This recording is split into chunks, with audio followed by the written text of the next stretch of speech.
Pertempuran Ambarawa juga disebut sebagai Palagan Ambarawa yang terjadi pada tahun 1945 lalu. Pertempuran ini terjadi antara pemuda Indonesia di Ambarawa dengan sekutu Inggris. Sekilas tentang Pertempuran Ambarawa. Pertempuran Ambarawa terjadi pada tanggal 20 November sampai 15 Desember 1945 antara pasukan tentara keamanan rakyat melawan tentara sekutu Inggris.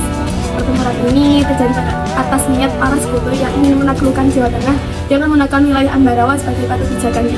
Hal tersebut disebabkan Ambarawa memiliki letak yang strategis di antara Yogyakarta dan Surakarta. Latar belakang peristiwa ini dimulai dengan insiden di Magelang sesudah mendaratnya Brigade Artileri dari Divisi India ke-23 ke Semarang pada tanggal 20 Oktober 1945. Pihak Indonesia memperkenankan mereka mengurus tawanan perang yang berada di penjara Ambarawa dan Magelang. Namun, kedatangan tentara Inggris tersebut diboncengi oleh Nika. Mereka mengadakan perundingan gencatan senjata dan sepakat dengan membuat 12 pasal yang diantaranya berisi sebagai berikut. Pihak sekutu tetap menempatkan pasukannya di Magelang untuk melakukan kewajibannya melindungi dan mengurus evakuasi alit personis World Air Interest. Jalan raya Magelang dan Ambarawa terbuka bagi lalu lintas Indonesia dan sekutu. Pada 21 November 1945, pasukan sekutu yang berada di Magelang ditarik ke Ambarawa. Namun, keesokan harinya pada 22 November 1945, pertempuran meletus dalam kota dan terjadi pengaboman pada kampung-kampung di Ambarawa. Pasukan sekutu Inggris kemudian terusir dari Banyu Biru pada 5 Desember 1945 yang menjadi garis pertahanan terdepan.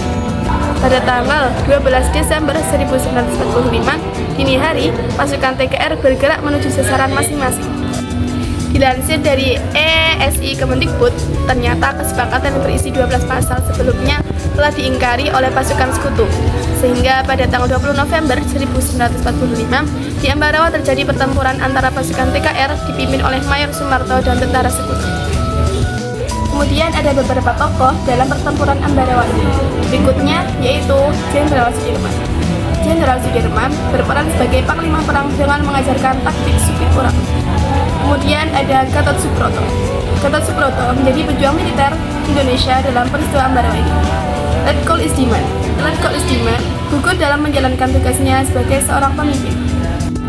Kemudian ada Surono Riksodimejo. Surono Riksodimejo menjabat sebagai kapten di bawah Komando Satuan Militer Letnan Kolonel Gatot Subroto. Letkol Sabrini Marto Diharjo. Letkol Sabrini Marto Diharjo purnawirawan jenderal dan menjadi pemimpin pasukan Resimen Pusat Gedu untuk menyerang pasukan sekutu di Desa Jambu. Yang terakhir ada GPH Jati Kusumo, menjabat sebagai Komando Divisi 4.